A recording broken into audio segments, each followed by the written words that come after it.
నమస్కారం మీ తెలుగు న్యూస్ కి స్వాగతం. హెడ్లైన్ చూద్దాం.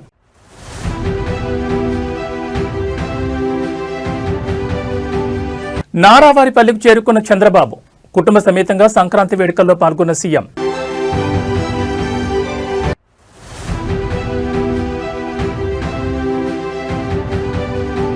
ఈ నెల 18న మేడారంలో కేబినెట్ సమావేశం.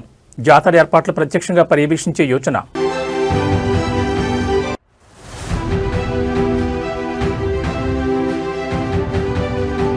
మరోసారి మా ఇల్లు ఆశ్రమంలో ఎన్ఐఏ అధికారుల సోదాలు.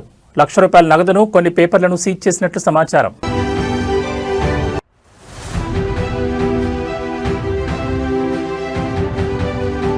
కాకినాడ జిల్లా రౌతులపూడి మండలంలో ఘోర అగ్ని ప్రమాదం. క్షణాల్లో బూడిదైన పూరిళ్లు, నిరాశ్రయులైన 120 మంది గిరిజనులు.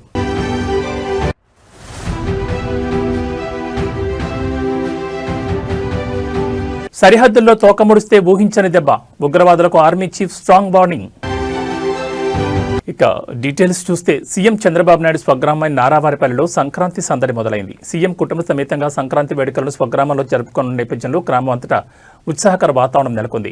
ముఖ్యమంత్రి వస్తున్నారనే సమాచారంతో తెల్లవారుజాము నుంచే గ్రామస్తులు ఆయన రాక కోసం ఎదురుచూస్తున్నారు. భారీ ఫ్లెక్సీలతో పాటు స్వాగత తోరణాలను ఏర్పాటు చేశారు. ఈ క్రమంలో ఎట్టకేలకు సీఎం చంద్రబాబు స్వగ్రామానికి చేరుకున్నారు. కాకినాడ జిల్లాలోని సార్లంకలో జరిగిన అగ్ని ప్రమాదంపై మంత్రులు అధికారులకు దిశానిర్దేశం చేసిన అనంతరం ఆయన నారావారిపల్లికి చేరుకున్నారు. ఈ సందర్భంగా ప్రజలు ఘనస్వాగతం పలికారు. సీఎం చంద్రబాబు నాయుడు తన కోసం వేచి చూస్తున్న గ్రామస్తులను స్వయంగా పలకరించారు. వారి సమస్యలపై అర్జీలను స్వీకరిస్తూ గ్రామంలో ప్రవేశించారు. అందరికీ పండుగ శుభాకాంక్షలు తెలిపారు. సీఎం రాకతో గ్రామం అంతటా హై అలర్ట్ వాతావరణం నెలకొంది. పోలీసులు, సీఎం వ్యక్తిగత భద్రతా సిబ్బంది కట్టుదిట్టమైన భద్రతా ఏర్పాట్లు చేశారు. అయితే సీఎం కంటే ముందే నారావారి కోడలు మంత్రి నారా లోకేష్ సతీమణి నారా బ్రాహ్మణి గ్రామానికి చేరుకుని సంక్రాంతి సంబరాల్లో భాగస్వాములయ్యారు. నారావారిపల్లెలో సంక్రాంతి సంబరాల్లో పాల్గొన్న సీఎం చంద్రబాబు నాయుడు కుటుంబం సంబరాల్లో భాగంగా ఏర్పాటు చేసిన కార్యక్రమాలకు హాజరవుతున్నారు. నారా భువనేశ్వరి బ్రాహ్మణులు ముగ్గుల పోటీలను పరిశీలించారు. పండుగ సందర్భంగా ఏర్పాటు చేసిన క్రీడా పోటీలను సీఎం కుటుంబంతో కలిసి వీక్షిస్తున్నారు. కోలాటం, చిన్నారుల ఆటల పోటీలను తిలకిస్తూ ఆనందంగా పండుగ జరుపుకుంటున్నారు.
తెలంగాణ రాష్ట్ర మంత్రిమండలి సమావేశానికి సంబంధించి వినిపిస్తున్న తాజా సమాచారం ఇప్పుడు రాజకీయ వర్గాల్లో ఆసక్తి రేకెత్తిస్తోంది.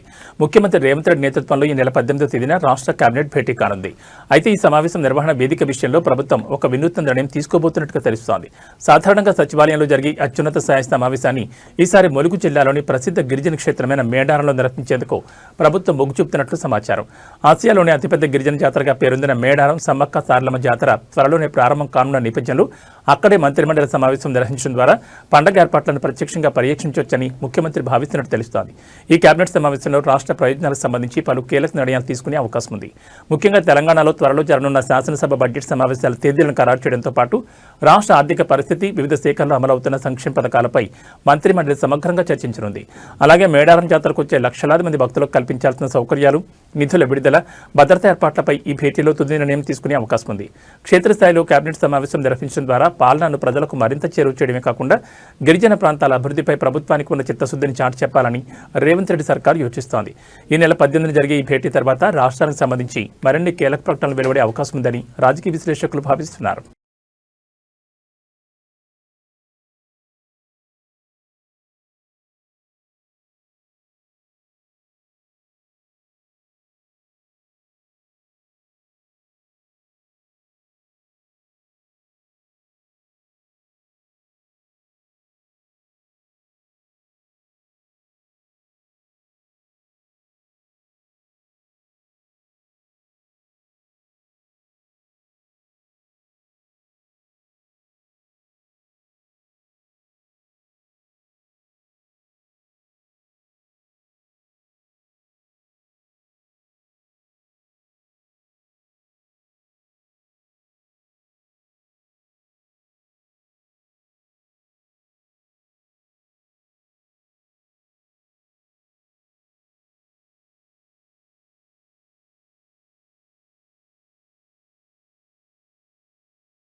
మంచిర్యాల జిల్లా కేతనపల్లి మున్సిపాలిటీలో మంత్రి వివేక్ వెంకటస్వామికి చేదు అనుభవం ఎదురైంది. ప్రజా సమస్యలు విన్నవించేందుకు వచ్చిన స్థానికులపై మంత్రి మరియు డీసీసీ అధ్యక్షుడు ఆగ్రహం వ్యక్తం చేయడం ఇప్పుడు చర్చనీయాంశంగా మారింది. ప్రభుత్వం అధికారంలోకి వచ్చి 2 ఏళ్లు గడుస్తున్నా తమ కాలనీలో కనీసం రోడ్లు కూడా వేయలేదని కేతనపల్లి మున్సిపాలిటీ ప్రజలు మంత్రిని అడ్డుకున్నారు. డ్రైనేజ్, త్రాగునీరు వంటి ప్రాథమిక సమస్యలు కూడా పరిష్కారానికి నోచుకోవడం లేదని స్థానికులు ఆవేదన వ్యక్తం చేశారు. సమస్యలను విన్నవించుకుంటున్న ప్రజలపై మంత్రి వివేక్ వెంకటస్వామి, జిల్లా కాంగ్రెస్ కమిటీ అధ్యక్షుడు రఘునాథ్ రెడ్డి తీవ్ర అసహనం వ్యక్తం చేశారు. తమను నిలదీస్తున్న స్థానికులతో ప్రభుత్వాన్ని అడుక్కోండి అంటూ మంత్రి వ్యాఖ్యానించడం గమనార్హం. సమస్యలు పరిష్కరించాలని కోరితే బాధ్యతాయుతమైన పదవిలో ఉన్నవారు ఇలా సమాధానం చెప్పడంపై జనం విస్మయం వ్యక్తం చేస్తున్నారు. ఓట్లు వేసి గెలిపించినందుకు కనీస సౌకర్యాలు కల్పించాల్సింది పోయి ఇలా అవమానకరంగా మాట్లాడడం సరికాదని మున్సిపాలిటీ ప్రజలు మండిపడుతున్నారు. ప్రజాప్రతినిధులు సమస్యలు వినకుండా ఇలా వ్యవహరించడంపై స్థానికంగా నిరసనలు వ్యక్తమవుతున్నాయి.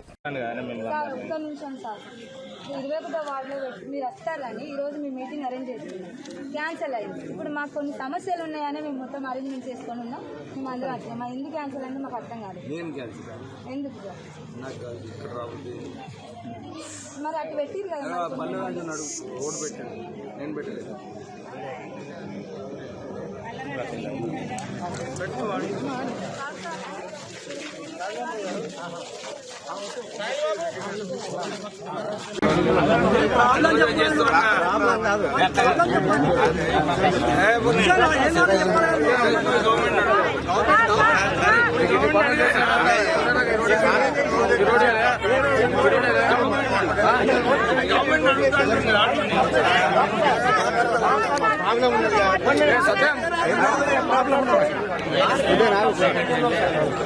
అడగడం తప్ప రోడ్డు చేస్తా కదా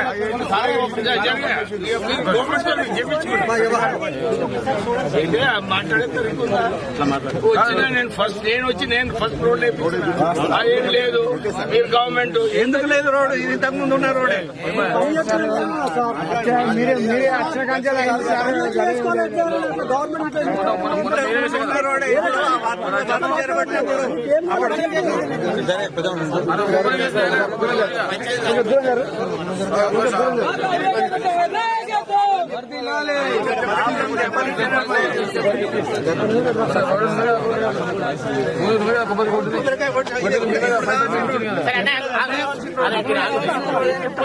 చాలా రోజులకి ఇప్పుడు ఈ రోడ్డు కావాల్సింది ఎన్ని రోజులు దాదాపు 10 సంవత్సరాలు మనం ఏం చేసి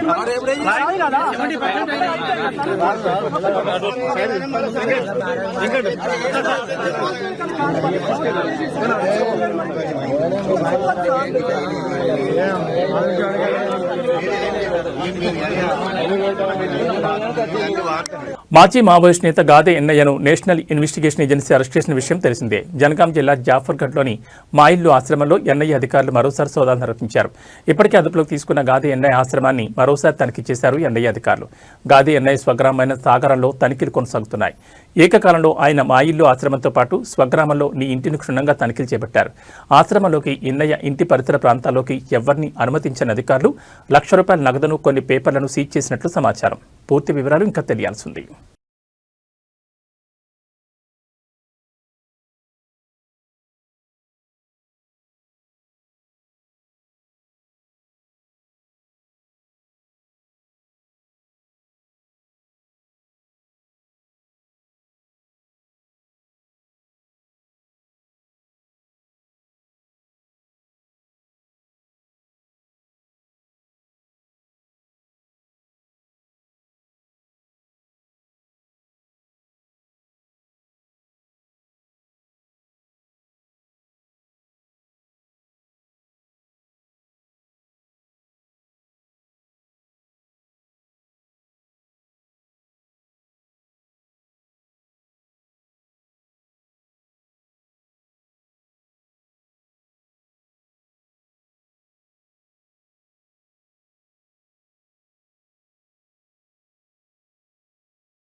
సంక్రాంతి నేపథ్యంలో చౌటుప్పల్ పతంగి టోల్ ప్లాజా వద్ద భారీగా ట్రాఫిక్ జామ్ ఏర్పడింది. టోల్ ప్లాజా నుంచి సుమారు 2 కిలోమీటర్ల మేర వాహనాలు నిలిచిపోయాయి. ఈసారి సంక్రాంతికి 4 రోజులుగా రికార్డు స్థాయిలో వాహనాల రద్దీ పెరిగింది. హైదరాబాద్ టు విజయవాడ నేషనల్ హైవేపై భారీ సంఖ్యలో వాహనాలు వెళ్లినట్లు టోల్ సిబ్బంది చెబుతున్నారు. మరోవైపు కొందరు పోకరీలు టోల్ ప్లాజాల వద్ద విచ్చలవిడిగా అత్యవసర సైరన్స్ దుర్వినియోగం చేస్తున్నారు. సైరన్తో న్యూసెన్స్ చేస్తున్నారు. టోల్ రుసుము తప్పించుకునేందుకు కొందరు పోకరీలు ఇలా సైరన్ మోగిస్తూ హంగామా చేస్తున్నట్లు టోల్ సిబ్బంది గుర్తించారు. వీఐపీలా బిల్డప్ ఇస్తూ టోల్ ప్లాజా నిర్వాహకులకు టొకారా వేస్తున్నారు. ఈ నేపథ్యంలో సైరన్ చప్పుడుతో మిగతా వాహనదారులను హడలెత్తిస్తున్నారు. 3 రోజులుగా సైరన్లతో పతంగి కొర్లపహట్ టోల్ గేట్లను దాటుకుంటూ వందలాది వాహనాలు వెళ్లినట్లు సిబ్బంది చెబుతున్నారు. ఫలానా ఎమ్మెల్యే బామర్దిని, మంత్రి గారి బంధువున్నట్టు ఫేక్ వీఐపీలు టోల్ సిబ్బందిని బురిడి కొట్టిస్తున్నారు. దీంతో పోకరీల సైరన్స్ పోలీసులకు సవాల్గా మారింది.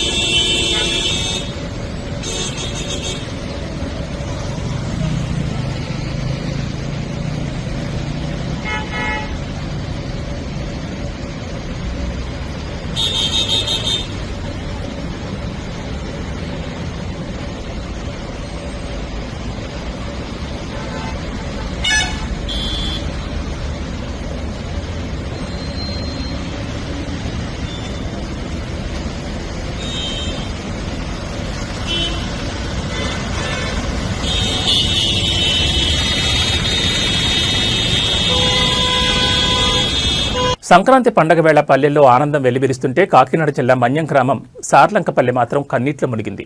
పండగ సంబరాలతో కళకళ్లాడాల్సిన ఆ ఊరు ఒక్కసారిగా బూడిద కుప్పగా మారింది. సోమవారం చోటు చేసుకున్న ఘోర అగ్ని ప్రమాదాల్లో దాదాపు 40 కుటుంబాలు తమ ఇళ్లు, ఆస్తులను కోల్పోయి రోడ్డున పడ్డాయి. పండగ ఏర్పాట్ల కోసం గ్రామస్తులంతా తునిపట్టణానికి వెళ్లారు. సంక్రాంతి సరుకులు, నిత్యావసరాలు కొనుగోలు చేసి తిరిగి వచ్చేలోపై విధి వక్రీకరించింది. గ్రామంలో ఒక ఇంట్లో గ్యాస్ లీక్ కావడంతో మంటలు చెలరేగినట్లు పోలీసులు ప్రాథమికంగా అనుమానిస్తున్నారు. గాలివాటం, ఇళ్ల మధ్య దూరం తక్కువగా ఉండడంతో మంటలు క్షణాల్లోనే పక్కపక్కనున్న ఇళ్లకు వ్యాపించాయి. గ్రామస్తులు సమాచారం అందించిన వెంటనే తుని నుంచి ఫైర్ ఇంజిన్ బయలుదేరింది. అయితే గ్రామానికి చేరుకునే లోపే సుమారు 50 కిలోమీటర్ల దూరం ఉండడంతో విలువైన సమయం వృధా అయింది. అప్పటికే ఇళ్లన్నీ దగ్ధమైపోయాయి. ఇంట్లో ఉన్న బట్టలు, ధాన్యం, నగదు, పత్రాలు అన్ని మంటల్లో కాలిపోయాయి. కొందరు పండగ కోసం దాచుకున్న బంగారం కూడా బూడిదైంది. ఇళ్లు కోల్పోయిన కుటుంబాలు ఇప్పుడు తలదాచుకునే చోట్లేక ఆవేదన వ్యక్తం చేస్తున్నాయి. పండగ రోజు ఇలా జరగడంతో గ్రామంతా విషాదచారాలమ్ముకున్నాయి. బాధితులను ప్రభుత్వం ఆదుకోవాలని గ్రామస్తులు కోరుతున్నారు. అధికార యంత్రాంగం నష్టాన్ని అంచనా వేసి సహాయం అందిస్తామని హామీ ఇస్తోంది.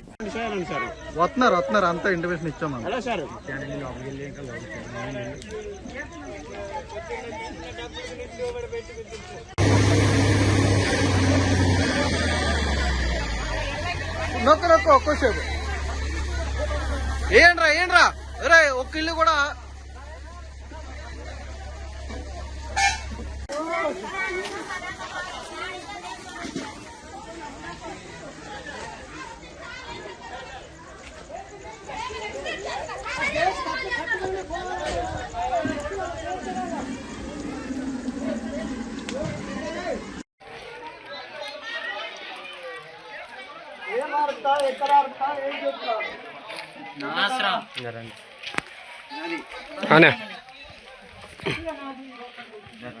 గలసీల కంచెలు ఏం లేవండి.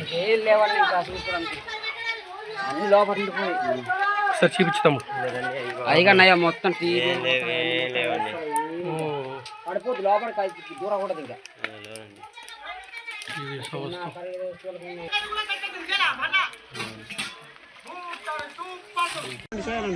వస్తున్నారు అంతా ఇంటిమేషన్ ఇచ్చాము.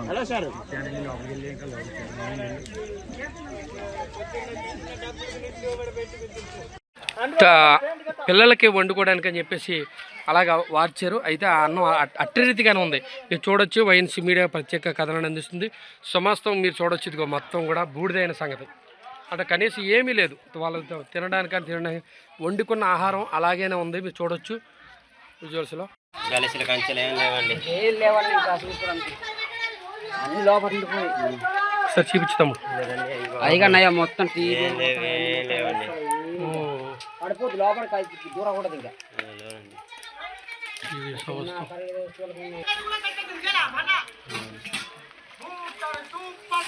నల్గొండ పట్టణంలోని ప్రసాద్ ఉడిపి హోటల్ దారుణం జరిగింది. సాంబార్లో జెర్రీ కనిపించింది. పూర్తిగా తిన్న తర్వాత సాంబార్లో జెర్రీని గమనించిన ఓ వ్యక్తి హోటల్ సిబ్బందిని ప్రశ్నించగా పట్టించుకోకుండా నిర్లక్ష్యంగా సమాధానమిచ్చారు. భారీగా రేట్లు తీసుకోవడమే కాదని ప్రజల ప్రాణాలు లెక్కలోకి తీసుకోవాలని వినియోగదారులు ఆగ్రహం వ్యక్తం చేస్తున్నారు. ఈ తరహా ఘటనలు వరుసగా చోటు చేసుకోవడంతో ప్రజలు ఆందోళన వ్యక్తం చేస్తున్నారు. కాగా ఇటీవల విజయవాడ సూర్యారావుపేటలోని కాకినాడ సుబ్బయ్య హోటల్ భోజనంలో జెర్రీ రావడం కలకలం రేపిన సంగతి తెలిసిందే. ఫుడ్ అండ్ అడల్టేషన్ కేసు నమోదు చేసి హోటల్ను సీజ్ చేశారు. మరోవైపు తెలుగు రాష్ట్రాల్లో కొన్ని రెస్టారెంట్లు, హోటల్ నిర్వాహకాలు వెలుగులోకి వస్తున్నాయి. రోజుల తరబడి నిల్వ చేసిన పదార్థాలు, కూలిన ఆహారాన్ని నిబంధనలు అతిక్రమించి విక్రయిస్తున్నారు. అధికారుల తనిఖీల్లోనూ వాస్తవాలు బట్టబయలవుతున్నాయి. కల్తీ, కూలిన ఆహార పదార్థాలు తిని ప్రజలు అనారోగ్యానికి గురవుతున్నారు.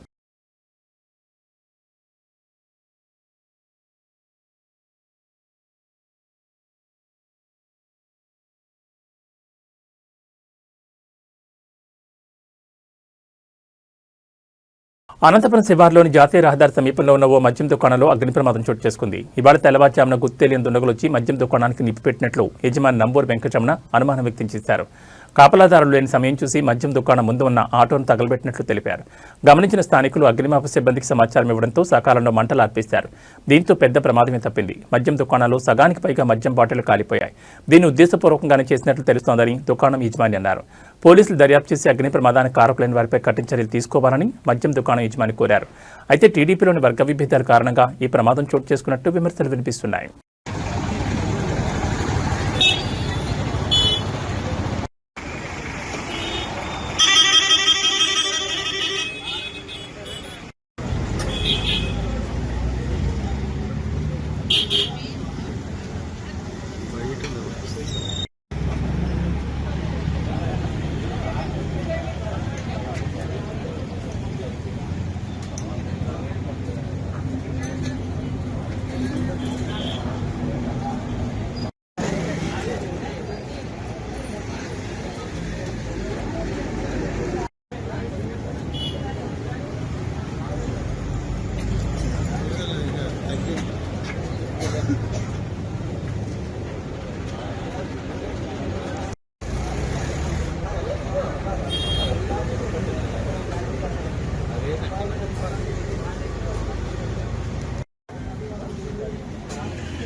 కొద్ది బ్యాక్ రాదా ఉన్నాయి.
విశాఖ జిల్లా అచ్యుతాపురం మండలం పూడిమడక తీరంలో మత్స్యకారుల ఆందోళన తీవ్ర రూపం దాల్చింది. సముద్రంలో గల్లంతైన మత్స్యకారుల విషయంలో ప్రభుత్వం మరియు స్థానిక ప్రజాప్రతినిధుల తీరుపై గంగపుత్రులు తీవ్ర నిరసన వ్యక్తం చేస్తున్నారు.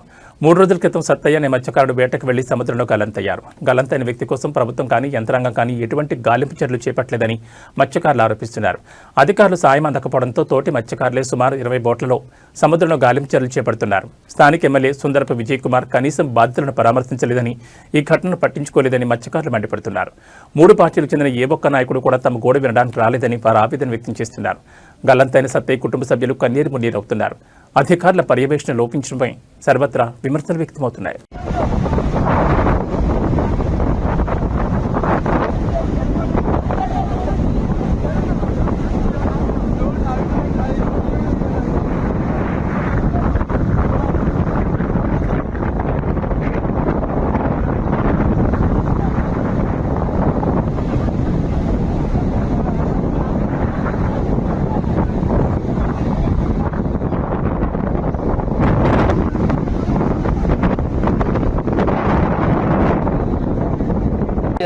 ఈ శుభతం దగ్గరకు వచ్చి ఇప్పుడు పూడిమడక గ్రామమైన మా విలేజ్ లోనే 3 రోజులైంది. ఒక మనిషి గల్లంతైన విషయం ప్రతి ఒక్కరికి తెలిసిన విషయమే. మా సుందర విజయ్ కుమార్ అంటే మా శాసనసభ్యులు శాసనసభ్యులైన యలమంచిలి సుందర విజయ్ కుమార్ అయితే ఎంత కూడా పెట్టించుకోవట్లేదు. ఎంత కూడా పెట్టించుకోకపోవడం వల్ల మామే స్వయంగా దిగి 20 బోట్లు సముద్రంలో నాన్ స్టాప్ గా గాలింపు జరుగుతుంది. గాలింపు జరగడంలోనే ఒక్కరు కూడా ఏ మాత్రం ఆచూకీ కనిపించట్లేదు. ఆచూకీ కనిపించకపోవడం వల్ల ఆ ఫ్యామిలీ మొత్తం చాలా నిరాశ చెంది ఉన్నది. చూసి కదా ఫ్రెండ్, ఇప్పుడు ఏ విధంగా మా వాళ్ళు అయితే ఏడుస్తున్నారు. నాన్ స్టాప్ గా 3 రోజుల నుంచి నాన్ స్టాప్ గా ఏడుస్తున్నారు. అలాగే మా విలేజ్ లోని వేట అనేది కూడా జరగలేదు. ఎందుకంటే మా తోటి మత్స్యకారుడు సముద్రంలో మునిగిపోయాడని మా ఒక్క బాధాకరమైన విషయంతో ఉండి మేమందరినీ వాళ్ళకి సాయంగా ఉందామని మత్స్యకారులందరినీ ఏ విధంగా ఉండవు చూసి కదా ఫ్రెండ్స్. ఈ విధంగా ఉండడం వల్ల మాకైతే చాలా చాలా బాధాకరమైన విషయం. ఎందుకంటే రాలేదు, ప్రెసిడెంట్ ఏం చేస్తారు, నాయకులు ఏడు చేస్తారు, ఎమ్మెల్యే ఏడు చేస్తారు, గవర్నమెంట్ ఏడు చేస్తారు. మేము మత్స్యకారులు పుట్టదే మా తప్పు అనుకుంటే ఇప్పుడు డిగ్రీలు చేస్తున్నారు, ఇంటర్లు చేస్తున్నారు, ఐటీలు చేస్తున్నారు, డిప్లొమా చేస్తున్నారు. మేము ఎన్ని కంపెనీలకు వెళ్తే మమ్మల్ని ఏ మాత్రం పట్టించుకోకుండా ఉండకపోవడం వల్ల మేము అందరూ సముద్రం ఎక్కుతున్నాం. సముద్రం ఎక్కి వేట చేద్దామని టైంలోనే 24 గంటలు మేము సముద్రంలో ఉండేటప్పుడు ప్రతి క్షణం మేము ప్రమాదానికి ఎదురెళ్తున్నాం. ఎందుకు ఎదురెళ్తున్నాం? ఆంధ్రప్రదేశ్ ఆరోగ్య శాఖలో జరుగుతున్న అక్రమాలు మరోసారి బయటపడ్డాయి. ప్రభుత్వ ఆసుపత్రుల్లో రోగులకు ఉచితంగా అందాల్సిన మందులు ప్రైవేట్ ఫార్మసీల కౌంటర్లలో భారీ ధరలకు అమృతవుతుండడం విస్మయానికి గురిచేస్తోంది.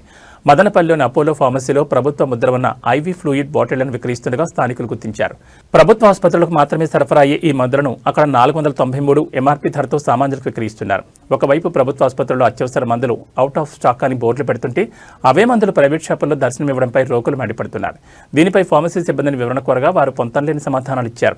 ఏదో ఒక రోగి తాను కొన్న మెడిసిన్కి బదులుగా పొరపాటున ప్రభుత్వ మెడిసిన్ ఇచ్చాడని, తాము నమ్మకంతో దాన్ని తీసుకున్నామని కప్పిచ్చే ప్రయత్నం చేశారు.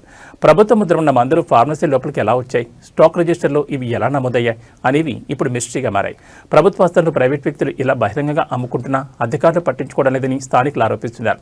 ఈ వ్యవహారం వెనుక పెద్ద నెట్వర్క్ ఉండే అవకాశం ఉందని తక్షణమే డ్రగ్ కంట్రోల్ అధికారులు స్పందించి విచారణ చేపట్టాలని డిమాండ్ చేస్తున్నారు. ఇది చూడండి, ఇక్కడ ఫస్ట్ ఇది ఫోటో తీసుకోండి, ఇది తీసుకోండి, ఇక్కడేముంది గవర్నమెంట్ మందులు అపోలో హాస్పిటల్ ఎలా వచ్చింది?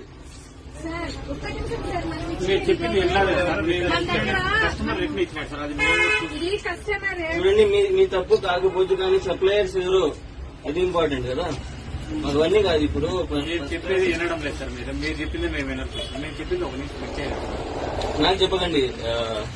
తీసుకున్నాడు సార్, తీసుకున్న తర్వాత మార్నింగ్ మళ్ళీ రిపీట్ చేసాం. మా పొద్దు ఇది అని లాక్టోజన్ తీసుకున్నాడు. ఆ అమౌంట్ అంతే మీరు చూడరా నమ్మకంతో తీసుకున్నాం. తీసుకుంటారు ఇంజక్షన్ వాడినా యూజ్ చేసాం. వివేకానంద రెడ్డి హత్య కేసులో కీలక పరిణామం చోటు చేసుకుంది. ఈ కేసులో తదుపరి దర్యాప్తు కొనసాగించాలని కోరుతూ ఆయన కుమార్తె డాక్టర్ సునీతారెడ్డి సుప్రీంకోర్టులో మరో అప్లికేషన్ దాఖలు చేశారు. సీబీఐ విచారణను కేవలం 2 పాత్రకే పరిమితం చేస్తూ హైదరాబాద్ సీబీఐ ప్రత్యేక కోర్టు ఇచ్చిన పాక్షిక ఉత్తర్వులను ఆమె ఈ పిటిషన్లో సవాల్ చేశారు. వివేక హత్య వెనుక ఉన్న అసలు సూత్రధారులు, పెద్దల పాత్రను బయటపెట్టాలంటే పూర్తిస్థాయి దర్యాప్తు అవసరమని ఆమె కోర్టుకు విన్నవించారు. గతంలో జస్టిస్ సుందరేష్ ధర్మాసనం దర్యాప్తు కొనసాగింపై 3 నెలలకు నిర్ణయం తీసుకోవాలని ట్రయల్ కోర్టు ఆదేశించింది. సుప్రీంకోర్టు ఆదేశాల మేరకు సీబీఐ కోర్టు కేవలం పరిమిత అంశాలకే అనుమతినిచ్చింది. ఈ నేపథ్యంలో ట్రయల్ కోర్టు ఆదేశాలను సవాల్ చేస్తూ సునీత దాఖలు చేసిన తాజా అప్లికేషన్ను సుప్రీంకోర్టు విచారణకు స్వీకరించింది. తదుపరి విచారణను వచ్చే మంగళవారానికి వాయిదా వేసింది. ఈ కేసులో దర్యాప్తు అసంపూర్తిగా ఉందని, అనేక కోణాల్లో నిజాలు వెలుగులోకి రావాల్సిందని సునీతారెడ్డి తన అప్లికేషన్లో పేర్కొన్నారు. సిబిఐ సమర్పించిన నివేదికలోని అంశాలను పరిగణలోకి తీసుకుని దర్యాప్తును వేగవంతం చేయాలని కోరారు. గతంలో సుప్రీంకోర్టు ఇచ్చిన ఆదేశాల మేరకు హైదరాబాద్ సిబిఐ ప్రత్యేక కోర్టు విచారణ జరిపినప్పటికీ విచారణను కేవలం ఇద్దరికే పరిమితం చేయడం వల్ల కేసులోని లోతైన కుట్ర కోణం వెలుగులోకి రాదని ఆమె ఆవేదన వ్యక్తం చేశారు. నిందితుల బెయిల్ రద్దు, సాక్ష్యాల భద్రత వంటి అంశాలు కూడా ఈ వివాదంతో ముడిపడి ఉన్నాయి. సుప్రీంకోర్టు వచ్చే వారం చేపట్టబోయే విచారణలో సిబిఐ దర్యాప్తు పరిధిపై ఎలాంటి స్పష్టత ఇస్తుందోననేది ఇప్పుడు సర్వత్రా ఆసక్తికరంగా మారింది. ఇప్పటికే ఈ కేసు రాజకీయంగా పెద్ద ఎత్తున చర్చలకు దారితీసిన సంగతి తెలిసిందే.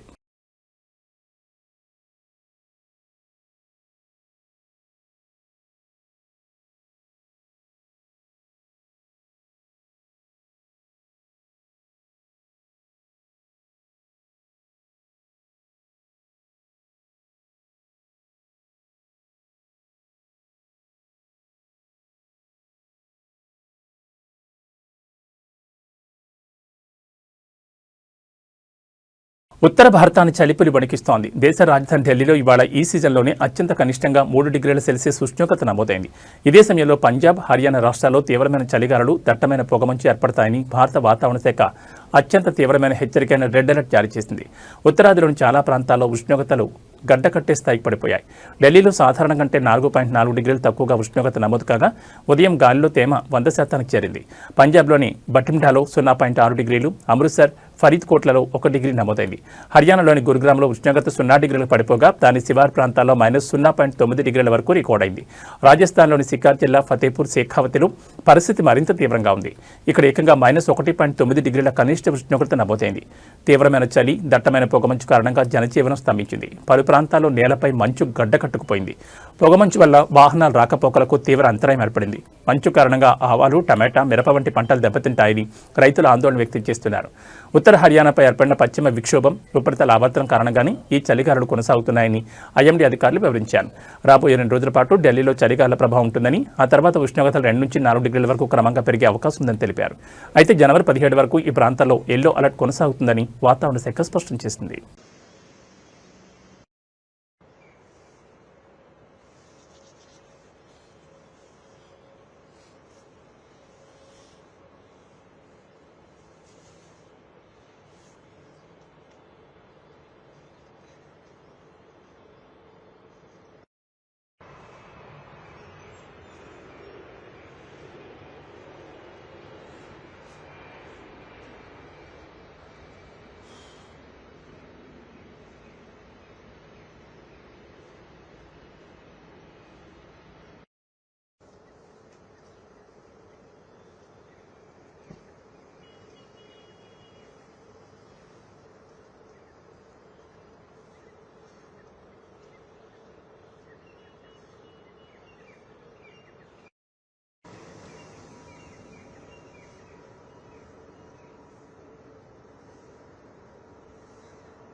జమ్మూ కాశ్మీర్లో ఉగ్రవాద కార్యకలాపాలపై భారత సైనిక దళాధిపతి జనరల్ ఉపేంద్ర ద్వివేది తీవ్రస్థాయిలో హెచ్చరికలు జారీ చేశారు. సరిహద్దులో శాంతిని విచ్ఛిన్నం చేయాలని చూసే శక్తులకు భారత సైన్యం గట్టి బుద్ధి చెప్తుందని ఆయన స్పష్టం చేశారు.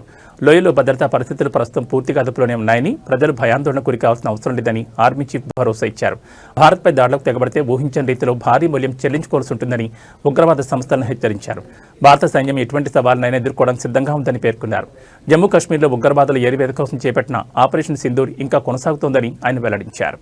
कि जितनी खबर हमारे पास है तकरीबन 8 कैंप्स अभी भी हमारे ऐसे नॉलेज में हैं जो कि एक्टिव हैं. जिसमें से 2 तकरीबन आईबी के अपोजिट हैं और 6 एलसी के अपोजिट हैं। और इन कैंप्स में तकरीबन अभी भी हम समझते हैं कि किसी प्रकार की प्रेजेंस या ट्रेनिंग है, तो इसलिए हम उसके नज़र रखे हुए हैं, उसकी खबर कोशिश करते हैं हासिल करने की, और अगर कोई ऐसे दोबारा हरकत हुई तो हम ज़रूर उसको, जो हमारा इरादा है, हम उसको ज़रूर अंजाम देंगे। ఇవి బులెటిన్ విశేషాలు. మరో బులెటిన్లో మళ్ళీ కలుసుకుందాం. నమస్కారం.